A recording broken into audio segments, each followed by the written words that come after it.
good to go. So take it away. Welcome everybody to our weekly Hangout. As everybody knows, we are covering the topic of social networks, and in particular we are focusing on sensemaking of social network analysis results. Today with us we have Caroline Rosé, one of our instructors. We also have George Siemens, and it's me, Dragan Gašević. So today we thought that we would try to reflect on some of the comments and artifacts produced by students in the last 7 days. It's very clear that we see a lot of excitement by several students, or I would better say many students, with the use of social network analysis. With Gephi, we also see some really interesting, insightful reflections of students that produce some interesting analysis by using Gephi, and they also try to reflect and connect some of those with educational teaching and practice. That's really nice, and that's really great. The other thing, while we are discussing today about some of these issues and the comments that arose in some of these posts by some students, we will also try to monitor all the time Twitter hashtags. So if you have some questions, please just send your questions to Twitter and use the DALMOOC hashtag, and we'll try to make sure to answer those by the end of this half an hour long session. The other channel of communication, of course, is to add some of your comments on the Google Plus event where this Hangout is happening. So either way you decide to do, please, and we'll try to address some of those. All right, so we'll try to discuss some of them. We also noticed that the presentation of some preliminary results that we gave on Monday attract also some interesting comments and attract some good feedback from the students. One of the many blog posts or questions that we are noticing on edX forum is the interpretation of some of the measures. And many students typically, and that's quite normal when we are introducing a new type of analytics and when we are introducing a new type of a tool, how to interpret some of these results, what those numbers mean. For example, one of the questions was related to network density. And some students ask, well, I computed network density of, for example, 0.003, and the other network density was 0.01. So what does it mean? Well, in absolute terms, it means almost nothing. So network density is always typically a relative term. It's always relative to the type of a question that we want to ask, and it is also relative to the type of, for example, comparisons that we may want to have. So in any case, if we see a network density to be at very low levels, like, for example, some of the students observed in the data set that we shared, that the network densities were at the level of 0.003, that means that that network is really not so well connected. It probably means that there are many nodes, but not so many of those nodes are having many ties. It also means that that network probably has some smaller subcommunity, and obviously when you perform modularity analysis, that you would more likely identify those smaller subcommunities who are potentially using or making good use of a potential media for interaction. So for example, let's say Twitter. Not every student in this course is active on Twitter. Our analysis showed about 300 students are active there. And even those out of 300 students who are active there, maybe there's 10 or 15% who are really active, and the rest just is occasionally there. Therefore, that network is really sparse. And that also corresponds to the network density that we could observe inside of, for example, the data set that is provided that you experiment with in the course. Similarly, we also need to see then what does it mean if that network is so sparse and density low. Potentially the flow of information that we are sharing is also very difficult. That's another important interpretation. If not many people are using these types of networks, then the sharing of information may be hampered. In addition to that, we also need to understand the types of things that are relevant, for example, when we are interpreting some of these results. Of course, The other important thing, and we discussed that earlier today with Carolyn, is, for example, observing patterns of, for example, who is reading what. And maybe Carolyn would like to comment on that, especially when we are constructing some of these networks. While we can have some results with the networks which are constructed based on who responded to whom, if we also account who is reading whose email, it may bring us some additional insights. So we are still conducting the analysis of read behavior in the discussion forums. I think that that will give us a much more realistic picture of the role that the discussion forums are playing in community building. But I did want to mention actually something very interesting that we see when we look over the Twitter data is that while it's possible to stick within that data itself and try to find a network, it appears to us that the biggest role that the tweets are playing is a bridging role between other places where people are interacting, pointing people to blogs, pointing people back to the Facebook study group, pointing people towards specific resources that they might want to look at, and you know, within those blogs then that get posted, other students join in and have some discussion related to the reflection, and probably also many people read those blogs. Sometimes, occasionally, they come back and then they tweet again, but it may not be in reply directly to a tweet that first directed their attention to that blog in the first place. Or we also see sometimes students are using the tweets to try to draw attention to the fact that they're going to go and do one of the bazaar chats, and they want to make sure that there are people who come to get matched with them. And we saw somebody using a strategy like this, then getting matched, and then coming back and making a comment about the discussion that they had in the bazaar context. So there, you know, that whole strategy for using Twitter as a way of making a connection wouldn't be visible in a network of just tweets, and yet it's playing this important bridging role. And so we're talking about how we might be able to track that usage of Twitter better. It's more complicated to be able to track its usage as a bridging mechanism, but it appears that that's really how people are using it. Thanks.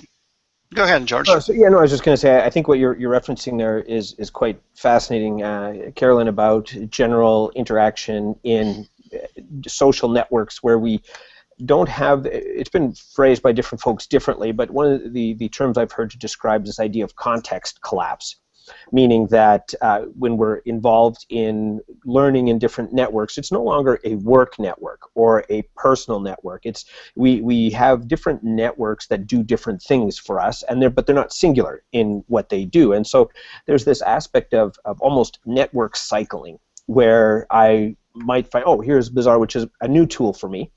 And so I'm there, but I still have some people I follow in Twitter, or a network that I have established on Twitter, and so I extend an invitation to my Twitter network to say, hey, follow me here.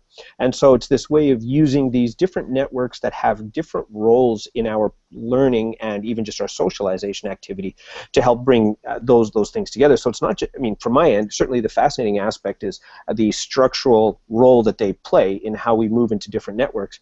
But there's this fascinating element there around why is it that we're using Twitter to connect people to Bazaar, or why are we sharing on Google Plus, hey, I'm taking this MOOC over here? Is it that you're inviting your network to come along with you? Is it that you're trying to see if maybe you can take an existing bit of social capital and leverage it or amplify it into a new space?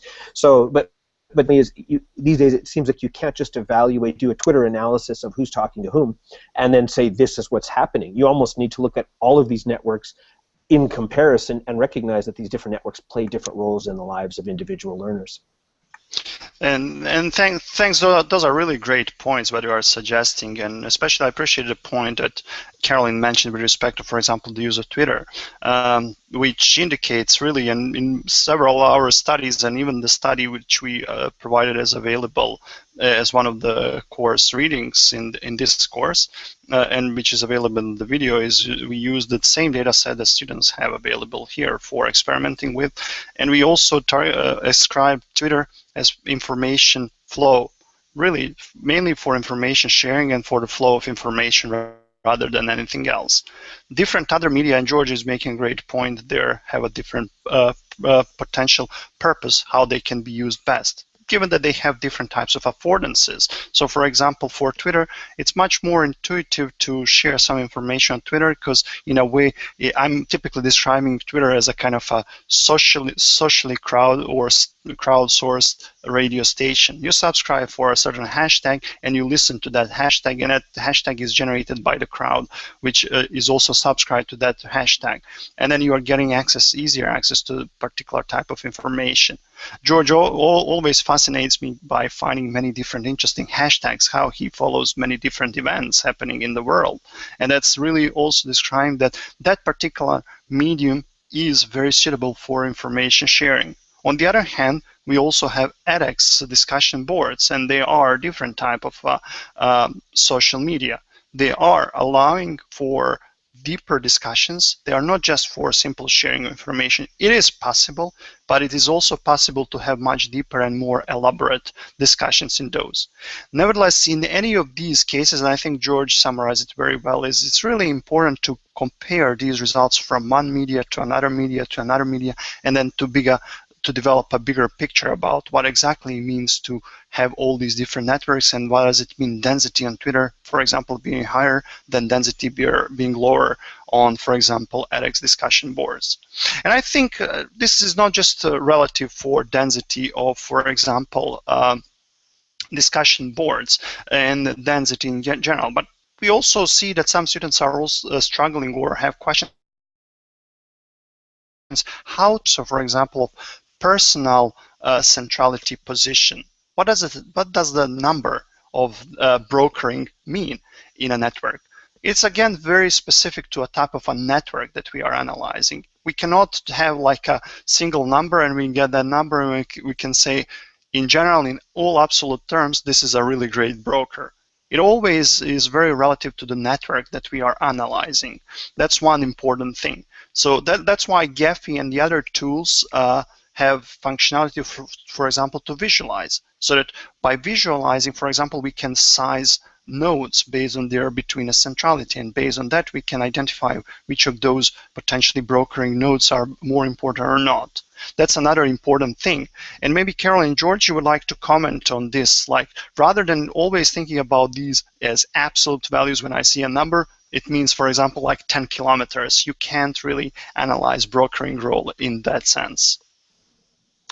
Absolutely, and let's face it, 10 kilometers means something different when you're in a car than when you're on a bike or when you're walking. So I think recognizing that context always plays a role in those kinds of activities.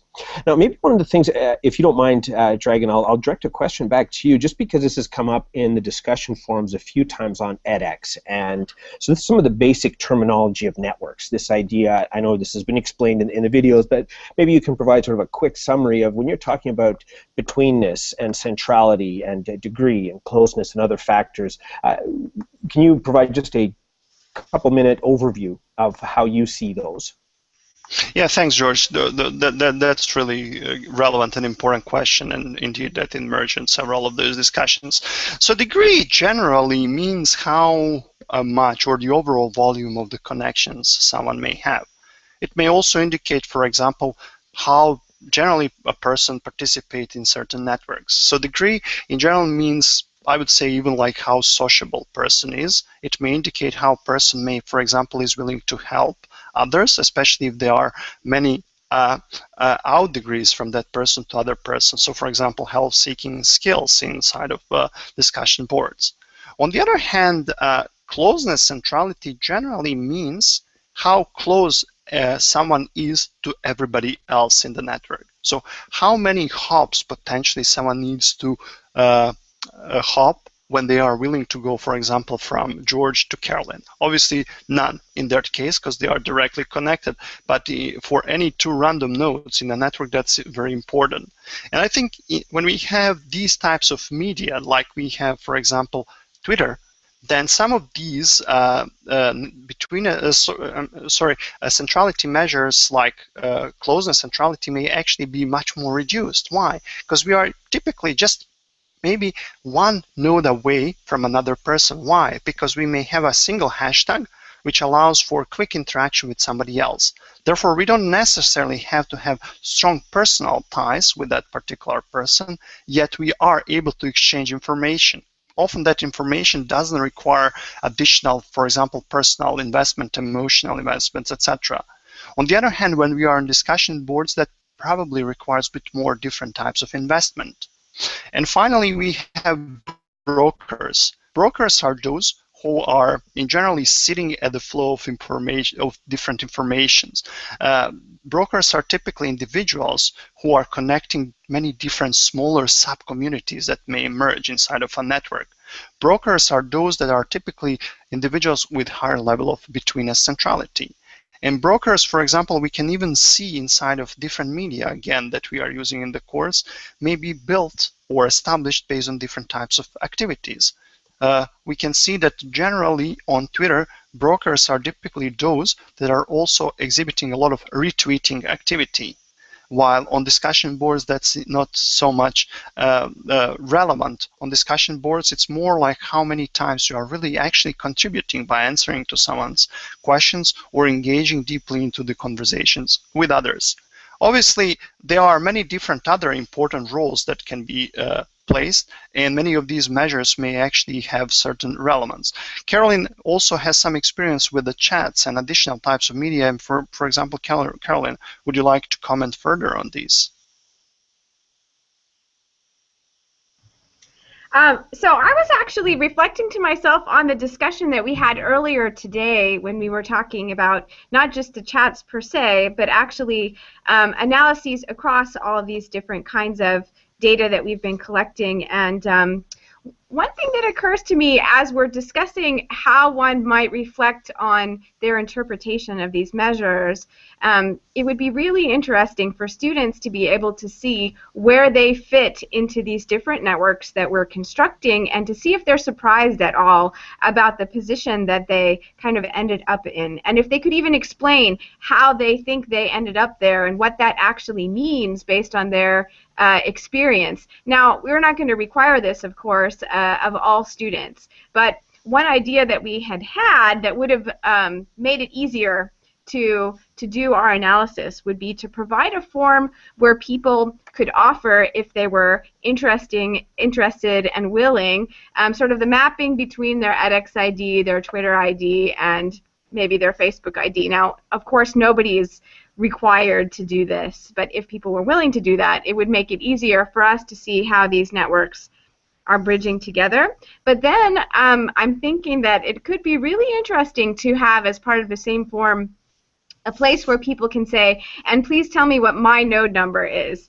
And then we could share that information, and then the people would have the opportunity, if they were so inclined, to look at where they fit into the networks as we make them available, and could reflect maybe in their blog about what they saw, if they wanted to.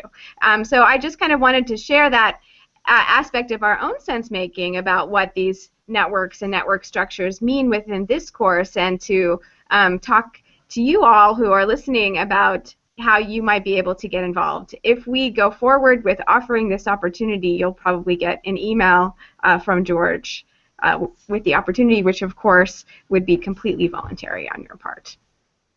Right. Thanks, Caroline. We also noticed one question that popped up on Twitter, and that is related to how some of these analyses that we are working on are influencing the overall course design. Are there some components or parts of the course that are not working, and how the course design can be influenced with that?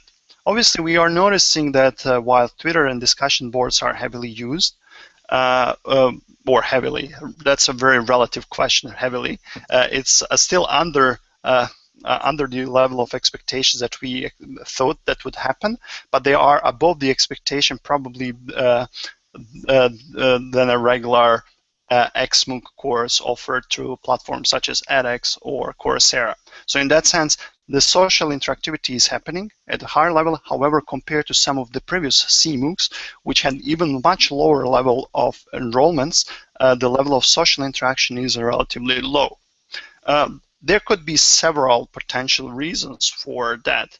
One potential reason is that we are dealing with a specific type of learners not everybody, but there are a certain number of the learners in this course as well who are very much used to the types of courses that are typically offered to platforms such as edX, Coursera, and others. Inside of those platforms, we typically have a model where there is like a knowledge transmission factor happening, and students are then used to the culture of just doing basically their individual activities without a need to interact much with others, other than just using these social media for very utilitarian purposes. Ask a question, get a response, and that's it. No hanging out or not deeper engagement with anybody else. However, what we are observing here is obviously that there is that significant influence of that small subculture. And that's why we also need to account for these types of factors when we are understanding and interpreting networks. This type of a culture is very essential. Culture can be also attributed to different types of also geographical locations individuals are coming. While this is a very representative for this whole course, in some other situations, so for example, if you are applying social network analysis in India compared to the US, you need to account for different cultural patterns that may emerge. In addition to that, we also may have different also patterns in terms of the disciplinary or backgrounds that individuals are coming in this course, and that may also have different implications. What we are also seeing in this course as well is that out of these three main media that we analyzed so far, it seems that Facebook, which was completely left to the students to self-organize and which doesn't have any teaching presence, doesn't have almost any interaction there, or very, very limited interaction. In some sense also indicates importance of the teaching presence role in general to be available in some of these media, so that initially course instructors can help these networks establish. This is already existing and established in educational research, for example, the model of communities of inquiry. Although the communities are hard to be built inside of the courses like this, maybe smaller sub-cliques could be established. However, those are some of the relevant questions, and I'm sure George may have also some additional points to add here.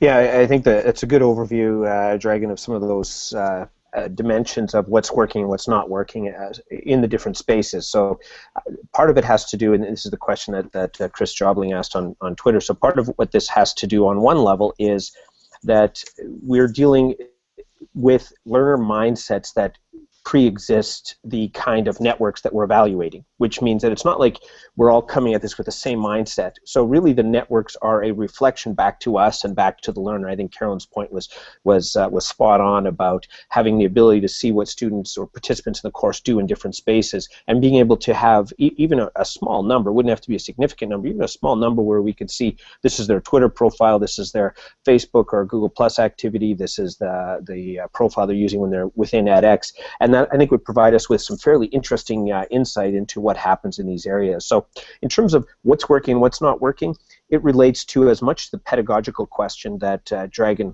addressed, but it also relates to, I think, a few issues around the opportunities that and the skills or the literacies, if you will, that individual learners have. So there's one post that I retweeted earlier today and tagged with the DALMOOC tag, which came up that was looking at what's happening. This is Adam Lofting had posted this, and he said that the experience of getting involved in this MOOC initially, and this gets back to Chris's design-based question, but the experience was, he noted that, well, this is the way that the MOOC is structured is how they work at Mozilla, and stating that initially there's this overwhelming and almost a disorienting experience when you encounter these kinds of distributed spaces where people are interacting across different spaces, different types of networks, rather than a centralized way, but in the long run, it becomes empowering.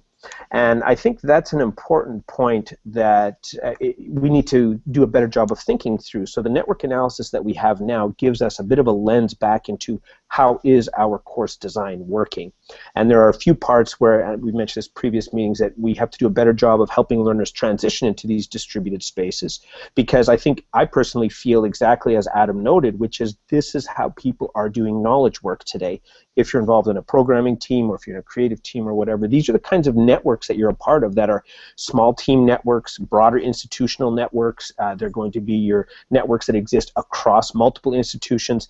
And so from that end, the spaces, I think, are all working for what they're intended to do, but our ability to help learners navigate between those spaces, we have to do more thinking on that.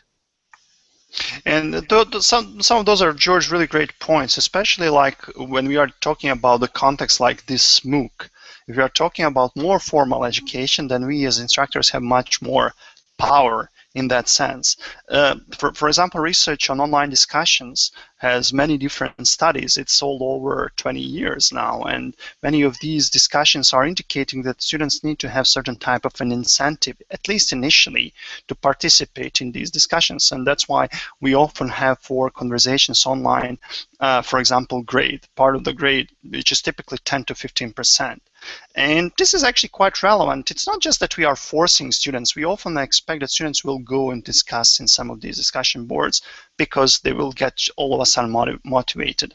Educational psychology research doesn't suggest that. Educational psychology suggests students need to be first aware that certain tool can be helpful for them, and that tool is available in the learning environment. Secondly, once they realize that there is a certain tool like Twitter or discussion boards, once they know that that tool is available in the environment, they can also need to be able to map that tool onto the task they are requested to complete.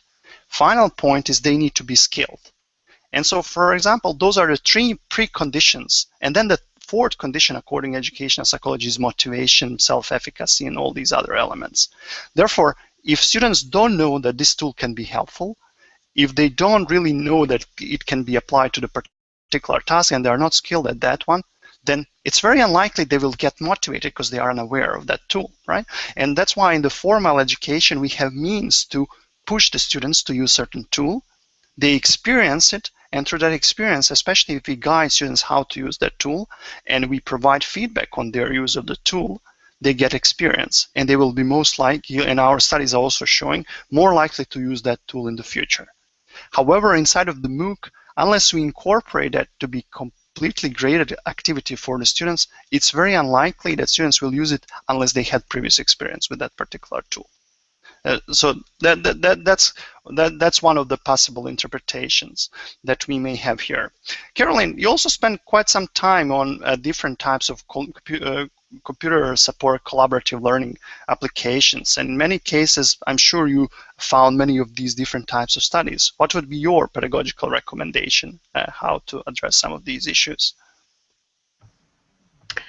Well, so one thing is that I would say, zooming out from just within the scope of computer-supported collaborative learning, but to discussion-based learning in general, one thing we have found is that social presence is what provides students with some motivation to stop and reflect and not just think of an activity as being kind of like a homework assignment.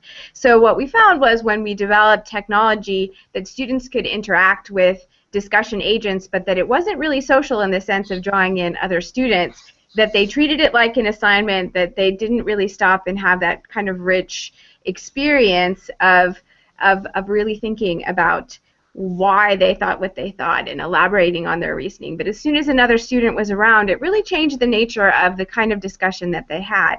And so we're seeing in the chats that are part of this MOOC actually a lot of instances of very productive discussions going on where students are finding someone else who's coming from a slightly different angle, and that they're getting some inspiration from that. We're seeing lots of expressions of appreciation, and that they can learn something from another person and another person's perspective. So on the other hand, I think it's probably unlikely that the students would have taken the time to engage with another person through chat if it wasn't listed as an activity that was sort of, part of what they're quote-unquote required to do for the course.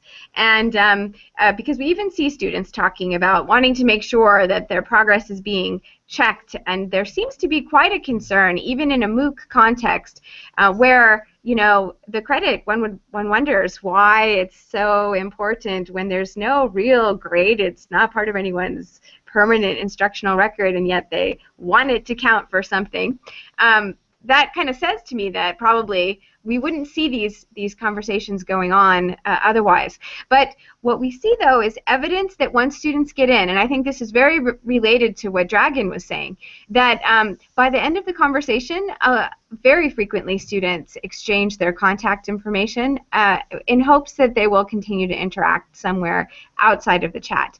And so then, again, I think that getting back to our earlier discussion just tells me that just looking at the role of those chats in terms of, locally there was this one interaction that occurred is really a very limited view of what the role of those chats is in the community building. It's making connections, it's increasing awareness towards the role of the social activity, and then the students might go out and engage more in other settings like the Facebook discussions or Twitter or other places where they can chat. I also saw some students pointing to even other kinds of social affordances that weren't formally part of the class, but they just wanted to invite people to be part of those spaces, and we don't really know what's happening or what role that really is playing in the class, and yet all these things are very connected and linked and synergistic. Thanks so much, Caroline. I mean, obviously, there are so many things that are now crossing these discussions that we had about social network analysis. There are also additional types of data that we haven't really analyzed so far, and we will pay more attention next couple of weeks. For example, how active individually students are inside of, say, edX and inside of ProSolo, so that we can then see what's happening there. And that will be focused on next 2 weeks, led by Ryan Baker. But even more, I think, as exciting it would be to even analyze the content of those discussions. That will be the topic Caroline will be teaching last 2 weeks of the course. Anyways, there are so many interesting themes, but we are at the end of our 30-minute session, already 1 minute over. So I think it's time to wrap up. I would like to thank Caroline and George for taking their time to participate with us this week, and look forward to interacting with everybody in this course on different social media available. Thanks. Bye.